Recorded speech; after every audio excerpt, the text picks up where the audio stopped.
Hello বন্ধুগঞ্জ, welcome back to Future Fabric. তো এটা হচ্ছে আমার পৌষ সংক্রান্তির ব্লগ।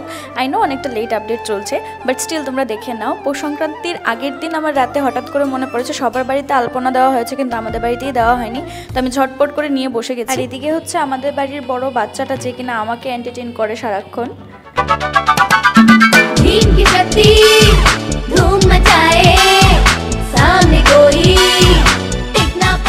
ঠান্ডা লাগেনি ঠান্ডা লাগেনি নট ঠান্ডা, কোনো ঠান্ডা নাই। নো নো, সত্যি সত্যি ঠান্ডা নাই। সত্যি ঠান্ডা নাই। সোয়েটার কই তোমার?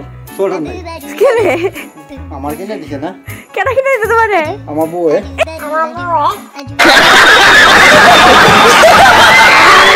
সেদিনটায় অনেকটাই বেশি ঠান্ডা ছিল, তো আমি বুঝতে পারছিলাম না কি করে ঠান্ডার মধ্যে বসে দেবো। তারপর বাবা উঠানের মধ্যেই একটা লাইটও লাগিয়ে দিয়েছে আমার জন্য।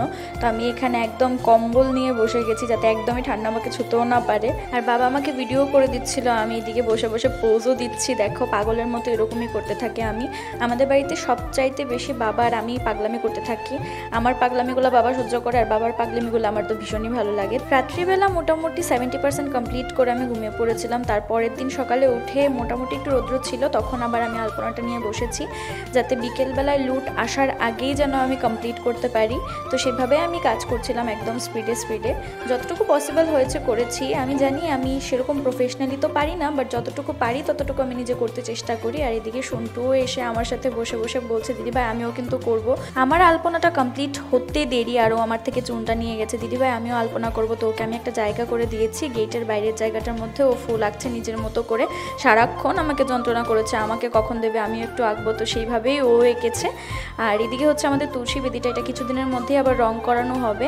তো এদিকে কাকিমণিও বসে আছে একটু রৌদ্রের মধ্যে, আর আমার আলপনাটা কমপ্লিট হয়ে গেছে। তো আমি তোমাদেরকে একদম সুন্দর করে দেখিয়ে দিচ্ছি, যতটুকু আমি পেরেছি করেছি। তোমরা কিন্তু আমাকে কমেন্ট করে জানাবে আমার এই ছোট্ট মোট্ট চেষ্টাটা তোমাদের কাছে কেমন লেগেছে। আর এই যে বলো আলপনা, মেহেন্দি আমি কোনোটাই শিখিনি, নিজে নিজে করতে করতেই এসে গেছে। তো এরকম ইউটিউবে একটু দেখে নিজের মতো করে চেষ্টা করি আর কি। তাই জন্য সেরকম ফিনিশিং তো নেই, বাট যে কোনো অনুষ্ঠানে কাজ চলে যায়, এটাই অনেক।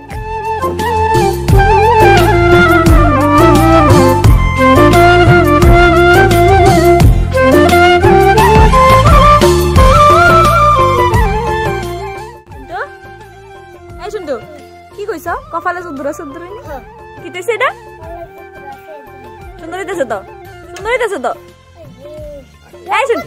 এই ভিতরে সাদা দিয়ে বইলো, সাদা দিয়ে রং করলো, এটা দিয়ে সামিজ দিয়ে দিয়া দু। সন্টুকে দেখে আমার মনে হচ্ছিল যেমন খুশি তেমন আঁকো প্রতিযোগিতায় ও নাম দিয়েছে, তাই যেমন খুশি তেমনই আঁকছে।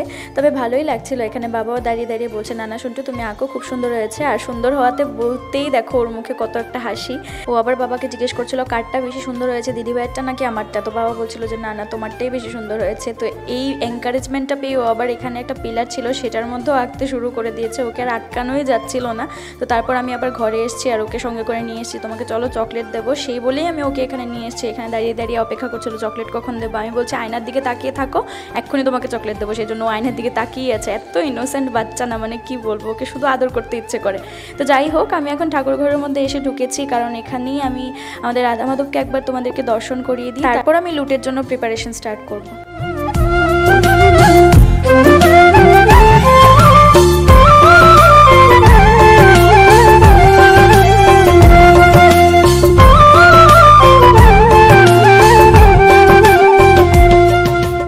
আমার বাবা হচ্ছে ভীষণ শিবের ভক্ত, তাই আমাদের এখানে শিবলিঙ্গ আছে। আর মা বাবা সবাই হচ্ছে অনুকূল ঠাকুরের দীক্ষিত। আর আমরা বিপদনাশিনী মাকেও খুব মানি, সেজন্য আসনের মধ্যে বিপদনাশিনী মাকেও রাখা হয়েছে। মা একটু অন্য কাজে ব্যস্ত, তার জন্য আমি এখন লুটের প্রিপারেশন স্টার্ট করে দিয়েছি।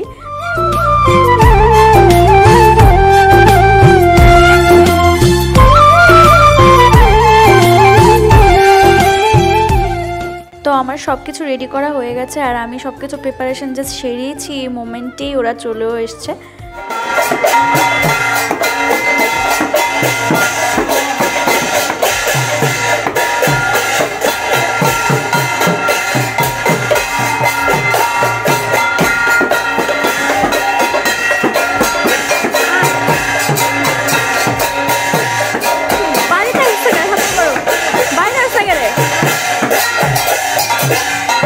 এটা হচ্ছে লুটের একটা বেস্ট এক্সাইটমেন্ট পার্ট, যেটা ছোটোবেলায় আমি যখন বাবার সাথে যেতাম তখন আমিও এরকমভাবে সাইডে দাঁড়িয়ে পড়তাম যে এক্ষুনি লুটটা দেওয়া হবে আর আমরা কে কতটুকু কালেক্ট করতে পারি। তো এই জিনিসগুলো এখন মানে অনেকটাই মনে পড়ে ছোটোবেলা আমরা কীরকম করতাম। তো এখানে আবার বাবা বাইরে ওরা চলে যাওয়ার পর এখানে আগুন একটু জ্বালিয়েছে, কারণ এদিন প্রচণ্ডই ঠান্ডা লাগছিল আমাদেরকে। তো আমিও বাইরে এসে দাঁড়িয়েছি, আমিও এখানে আগুনের হিটটা নিচ্ছিলাম আর সত্যি মানে এখান থেকে সরতেই ইচ্ছে করছিল না। আর আমি চিৎকার করে করে মাকে ডাকছিলাম যে মা তুমিও একটু বাইরে আসো, এখানে হিটটা নিয়ে যাও। আর মাকে ডাকতে ডাকতে এখানে সন্টু চলে এসছে, ও মামার বাড়ি চলে যাচ্ছে আমাদেরকে টাটা দিয়ে। ওদের আজকে ইনভাইট ছিল মামার বাড়িতে বিকেলবেলা খাওয়ার জন্য, তো ওরা ওখানে চলে যাচ্ছে। কাকিমণিও এখানে চলে যাচ্ছিল, কিন্তু এই হিটটার থেকে কাকিমণি যেতেই ইচ্ছে করছিল না। কাকিমণি বলছে আমি আগুনটাকে হাক করে এখানে দাঁড়িয়ে থাকি কতক্ষণ। তো কাকিমণি ওরা চলে গেছে আর আমি ঘরে এসে মাকে যন্ত্রণা শুরু করে দিয়েছি। আবার আমি এরকমই করতে থাকি কন্টিনিউ। মা একদম বিরক্ত হয়ে যায় আর আমি ছোট্ট বাচ্চাদের মতো মার কাছে আবদার করতে থাকি, যন্ত্রণাই করতে থাকি।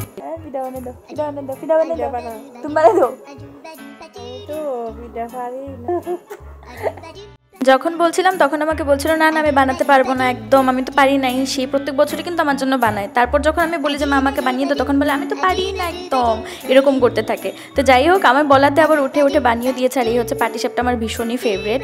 তো এদিকে বাবা দেখো কি করে, এরকমই করতে থাকে উনি। দেখো আমার জন্য পায়েসটা নিয়ে এসছে আস্তে আস্তে, যেমন মনে হচ্ছে আমি কিছু দেখছি না। উনি কিন্তু ঠিকই জানে যে আমি ক্যামেরা ওপেন করে বসে আছি, তারপর এরকম করতে থাকে। আর আমিও সত্যি নিজেকে অনেকটা ব্লেসড ফিল করি যে আমি এরকম বাবা মা পেয়েছি যারা আমাকে ভীষণ ভীষণ ভীষণই আদর করে।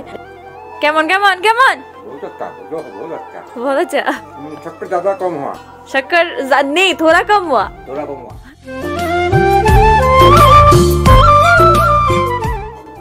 कैसा लगा आपको? बहुत अच्छा लगा। পায়েস আর পাটিসাপটা দুটো জিনিসই আমার খুব প্রিয়, সেজন্য পৌষ সংক্রান্তি উপলক্ষে আমার মা এই দুটো জিনিসই বানিয়েছে আমার জন্য। আমার তো পৌষ সংক্রান্তিটা পিঠে পুলি খেতে খেতেই গেল। তোমাদের পৌষ সংক্রান্তি কেমন গিয়েছে কমেন্ট করে আমাকে বলবে। তোমাদের সাথে দেখা হচ্ছে নেক্সট ব্লগে খুবই তাড়াতাড়ি। ভালো থাকবে, stay positive. Hare Krishna, chant Hare Krishna, be happy. জয় জগন্নাথ।